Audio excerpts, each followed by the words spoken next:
போதும் போதும் போதும் லிஸ்ட் பெருசா போகுது. இப்படி வந்து சொல்ற மாதிரி தான் வடிவேலு படத்துல வர காமெடி மாதிரி ஒரு பொண்ணு ஒருத்தர் 2 பேர் இல்லைங்க, 4 பேருக்கு மேல வந்து ஏமாத்திருக்குங்க. இந்த ஒரு சம்பவம் தான் எல்லாத்துக்குமே ஒரு மிகப்பெரிய அதிர்ச்சியை வந்து ஏற்படுத்திருக்கு. இன்னைக்கு நம்ம வீடியோல இதை பத்தி தான் வந்து பார்க்க போறோம். மயிலாடுதுறை மாவட்டம் சீர்காழியை சேர்ந்த ஒரு வங்கி ஊழியரை வந்து நிசாந்தி அப்படின்ற பொண்ணு வந்து டாக்டர் அப்படின்னு சொல்லி கல்யாணம் வந்து பண்ணியிருக்காங்க.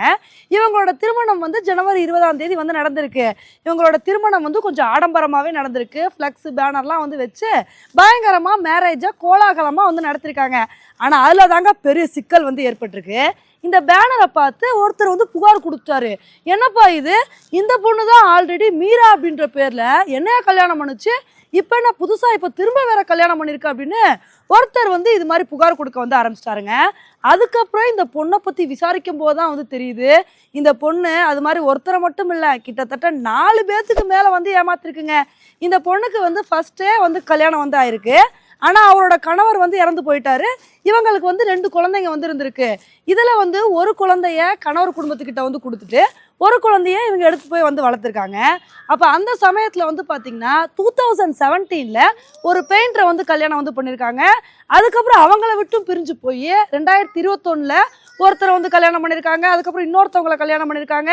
இதெல்லாம் பத்தாதுன்னு இப்போ 2025ல் தன்னை டாக்டர்னு சொல்லிட்டு பொய்ய சொல்லி ஒரு வங்கி ஊழியரை வேற வந்து கல்யாணம் பண்ணியிருக்காங்க. இப்போ இதை வந்து பார்த்துட்டு தான் என்னப்பா இது, படத்தில் வர்றதெல்லாம் வந்து நிஜத்தில் நடந்துக்கிட்டு இருக்கு, இப்படி தான் வடிவேலு பட காமெடி வந்து வரும், மொதல் புருஷன் 2வது புருஷன் அப்படின்னு சொல்லிட்டு.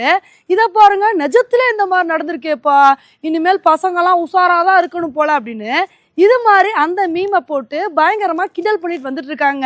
பாருங்க, ஒரு சாதாரண பொண்ணு பசங்களை ஏமாத்துறதுக்காண்டி எவ்வளோ பொய்ய சொல்லி எத்தனை பசங்களை ஏமாத்திருக்கு பாருங்க. கிட்டத்தட்ட 4 கல்யாணம் வந்து இந்த பொண்ணு வந்து இதே மாதிரி ஏமாத்தி பண்ணிருச்சு. இந்த பொண்ணு வந்து என்ன மாதிரி ஸ்ட்ராட்டஜியை ஃபாலோ பண்ணிருக்கா அப்படின்னா, யாருக்கிட்டையுமே பசங்க கிட்ட பேசும்போது நான் ஒரு டாக்டரு, நான் MBBS படிச்சிருக்கேன், MS படிச்சிருக்கேன் அப்படின்னு சொல்லி இது மாதிரி பேசி ஒரு பையனை வந்து ஏமாத்துறது. இன்னொரு பையனை கல்யாணம் பண்ணும்போது நான் வந்து கவர்மெண்ட் ஆஃபீஸராக வந்திருக்கேன், நான் கை நிறைய சம்பாதிக்கிறேன் அப்படின்னு சொல்லி இது மாதிரி பொய்ய சொல்றது. இது மாதிரி ஒவ்வொரு ஆணை வந்து கல்யாணம் பண்ணும்போதும் மாற்றி பொய்ய சொல்லி இது மாதிரி ஆண்களை வந்து ஏமாற்றி கல்யாணம் வந்து பண்ணியிருக்குங்க. உண்மையிலே இந்த ஒரு விஷயத்தை பார்க்கும்போது தான் பயங்கர ஆச்சரியமாக வந்திருக்கு. இந்த மாதிரி சம்பவங்கள்லாம் நடக்கிறத பார்க்கும்போது ஆண்கள் வந்து கொஞ்சம் கவனமாக தாங்க வந்து இருக்கணும், இல்லைன்னா கஷ்டமாக வந்து போயிடும். ஓகே ஃப்ரெண்ட்ஸ், இந்த ஒரு விஷயத்தை பற்றி நீங்கள் என்ன நினைக்கிறீங்க அப்படின்றத என்னோட கமெண்ட் செக்ஷனில் வந்து போடுங்க. இதே மாதிரி இன்னொரு வீடியோவில் உங்களை வந்து மீட் பண்ணுறேன். Bye friends.